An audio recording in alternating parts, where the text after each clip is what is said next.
राहुल लालू मुलाकात से बिहार में बदलने लगे समीकरण। इंडिया बिहार में दिखाई देने लगा मजबूत। सीट बंटवारे को लेकर दोनों दलों के बीच शुरू होगी चर्चा। लालू के तेवर नरम पड़े तो कांग्रेस ने भी ली राहत। बिहार विधानसभा चुनाव को लेकर सरगर्मियां तेज होने लगी हैं। लालू यादव इस बार छोटी छोटी पार्टियों को जोड़ रहे हैं। जिस तरह से पशुपति पारस को लालू अपने खेमे में लाए हैं, उसने एनडीए कैंप का संकट बढ़ा दिया है। वैसे चिराग, मांझी और नीतीश को भी लालू की तरफ से ऑफर है। लालू बिहार में बीजेपी को अकेला कर उसे चौतरफा घेरने की कोशिश में जुटे हुए हैं। ऐसे में जिस तरह से लालू यादव और राहुल गांधी की मुलाकात हुई है, इसे लेकर भी बाजार गर्म है। क्योंकि कुछ दिन पहले तक जहां तेजस्वी यादव और लालू यादव के बयान से आरजेडी और कांग्रेस के बीच बात बिगड़ती नजर आ रही थी, लेकिन राहुल गांधी के पटना पहुंचते ही तस्वीर पूरी तरह से बदल गई। जिस तरह से राहुल और लालू का परिवार मिला, राहुल गांधी ने अपनी मां से लालू और उनके परिवार के लोगों की बात कराई। उसके बाद एक बात तो साफ हो गई कि महागठबंधन में किसी भी तरह की टूट फूट नहीं है। चिंता बीजेपी को ही करनी है। जहां एक नेता को मनाओ तो दूसरा रूठ जाता है। तो आज हम राहुल और लालू की मुलाकात के बाद बदले सियासी हालात पर ही करेंगे चर्चा, तो वीडियो को आखिर तक जरूर देखें। अब पहले पटना में तेजस्वी यादव से राहुल गांधी का मिलना और इसके बाद रावड़ी आवास पर जाकर राहुल गांधी का आरजेडी सुप्रीमो लालू यादव से मुलाकात करना और फिर अपनी मां सोनिया गांधी से उनकी फोन पर बात कराना, ये सब खबर ने महागठबंधन में किसी तरह की टूट की खबरों पर विराम लगा दिया है। राहुल और लालू की मुलाकात ने एक बात फिर से साबित कर दी है कि कांग्रेस और आरजेडी की दोस्ती बहुत पुरानी है और इसमें कोई किंतु परंतु की बात नहीं है। राहुल गांधी ने लालू यादव और तेजस्वी यादव से मुलाकात की है। इस मुलाकात में दोनों नेताओं के बीच विधानसभा चुनाव की तैयारियों पर ही चर्चा हुई। दरअसल ये कहा जा रहा है कि लालू यादव को कांग्रेस से किसी तरह का संकट नहीं है। दूसरा, कांग्रेस भी बिहार में लालू यादव को गठबंधन का नेता मानती है और तेजस्वी यादव के नाम पर भी कांग्रेस को किसी तरह की परेशानी नहीं है। उल्टा तेजस्वी और राहुल गांधी के बीच संबंध करीब ही माने जा सकते हैं।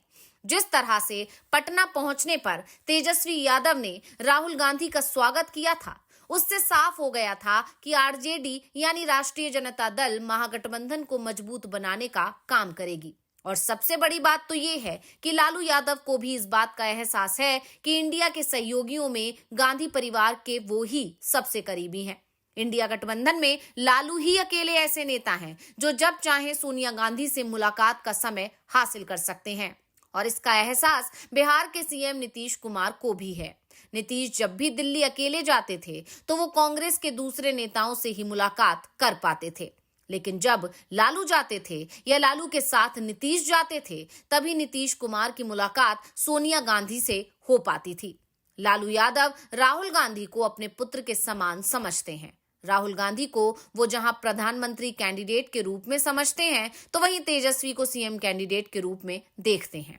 यानी कांग्रेस को दिल्ली लालू यादव की आरजेडी का पूरा समर्थन रहता है, तो बिहार में कांग्रेस आरजेडी के साथ बनी रहती है।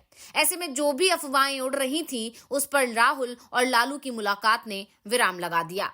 वैसे पूरा मामला इस समय सीट बंटवारे पर टिका हुआ है, क्योंकि ये कहा जा रहा है कि बिहार में कांग्रेस और आरजेडी के बीच इस बार सीट बंटवारा आसान होने वाला नहीं है। 2020 के विधानसभा चुनाव में गठबंधन में कांग्रेस को 70 सीट मिली थी। वैसे कांग्रेस की डिमांड तो 100 सीट की थी, लेकिन लालू ने कांग्रेस 70 सीट ही दी थी। इस बार भी कांग्रेस कम से कम इतनी सीट तो अपने खाते में तय मानकर ही चल रही है। दूसरी तरफ लालू यादव कांग्रेस को 70 सीट देंगे, इस पर सवाल उठ रहे हैं। दरअसल लालू यादव को 2020 का चुनाव अभी भी याद है। कांग्रेस के खराब प्रदर्शन के चलते ही तेजस्वी यादव सीएम बनने से रह गए थे। बिहार की 243 सदस्यों वाली विधानसभा में महागठबंधन को 111 सीट मिली थी, यानी बहुमत से 11 सीट कम, क्योंकि बहुमत का आंकड़ा 122 का है। आरजेडी ने इसके लिए कांग्रेस को ही जिम्मेदार माना था, क्योंकि कांग्रेस 70 सीटों पर लड़ी लेकिन मात्र 19 सीट जीत पाई। आरजेडी का कहना था कि अगर कांग्रेस ने आधी सीट जीत ली होती तो महागठबंधन आसानी से बहुमत के पास पहुंच जाता। दूसरी तरफ कांग्रेस का दावा था कि सीट बंटवारे में कांग्रेस को सीट तो 70 दे दी गई, लेकिन कांग्रेस की जो मजबूत सीट थी या जहां महागठबंधन के उम्मीदवार की जीत के चांस ज्यादा थे, वो सीट आरजेडी ने अपने पास रख ली। और जो सीट पिछले 4-5 चुनाव से लगातार एनडीए के खाते में जा रही थी, वो सीट लालू यादव ने कांग्रेस के खाते में डाल दी। यानी मुश्किल सीटें कांग्रेस को दे दी गईं और कांग्रेस ने ऐसी मुश्किल सीटों में से 19 पर जीत हासिल कर महागठबंधन को बहुमत के करीब तक पहुंचा दिया। लेकिन फिर भी बहुमत का आंकड़ा पार नहीं हो पाया। ऐसे में कांग्रेस इस बार सीट तो 70 चाहती है, लेकिन इस बार सीटों में बदलाव भी चाहती है। लेकिन एक बात साफ है कि बिहार में कांग्रेस के पास ऐसा एक भी नेता नहीं है जो लालू यादव से सीट बंटवारे को लेकर बात कर सके। इसलिए सीट बंटवारा दिल्ली से ही होगा। लेकिन ये भी तय है कि इस बार आरजेडी सतर्क है और कांग्रेस को मनचाही सीट देने के लिए तैयार नहीं है। लालू यादव काफी मजे हुए राजनीतिज्ञ हैं। जहां तक बात तेजस्वी यादव की है, तो वो अपने कार्यकाल में ही ये दिखा दिए कि उनमें कितनी क्षमता है। वो जो बोलते हैं उसे पूरा करने के काम करते हैं। वैसे एक बात साफ है कि कांग्रेस बिहार में आरजेडी के साथ मिलकर ही चुनाव लड़ेगी, और दूसरा ये कि केंद्र की सत्ता में इस समय कांग्रेस नहीं है, इसलिए वो लालू के दबाव में भी नहीं होगी, क्योंकि विधानसभा चुनाव में आरजेडी को कांग्रेस की जरूरत है।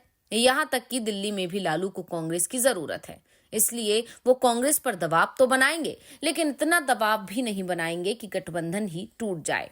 लेकिन एक बात तय मानी जा रही है कि इस बार आरजेडी कांग्रेस को 70 सीट नहीं देगी, क्योंकि चुनाव में पशुपति पारस की आरएलजेपी भी महागठबंधन का हिस्सा होगी। और ये तय माना जा रहा है कि लालू यादव पारस की पार्टी को 10 सीट दे सकते हैं, और ये सीट आरजेडी के कोटे से नहीं दी जाएगी, बल्कि कांग्रेस के कोटे से ही दी जाएगी। महागठबंधन में वामदल भी शामिल है, लेकिन ये भी साफ है कि वामदलों के हिस्से से एक भी सीट कम नहीं की जाएगी, क्योंकि पिछली बार गठबंधन में सबसे बड़ा स्ट्राइक रेट वामदलों का ही था।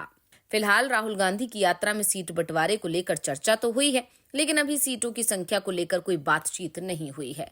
सीट बंटवारे में बातचीत की शुरुआत बिहार में होगी और इस पर अंतिम मुहर दिल्ली में लगाई जाएगी। अब कांग्रेस को लालू कितनी सीट देते हैं, ये कांग्रेस और आरजेडी की दोस्ती पर ही निर्भर होगा। वैसे ये कहा जा रहा है कि सोनिया गांधी अगर हस्तक्षेप करेंगी तो कांग्रेस को 60 से ज्यादा सीट लालू यादव चुनाव में दे सकते हैं। लेकिन ये साफ है कि इस बार कांग्रेस को महागठबंधन में 70 सीट नहीं मिलेंगी। तो रिपोर्ट आपको कैसी लगी, हमें कमेंट करके अपनी राय जरूर दीजिएगा। इसी के साथ वीडियो को लाइक करें, वीडियो को शेयर करें, चैनल को सब्सक्राइब करना ना भूलें।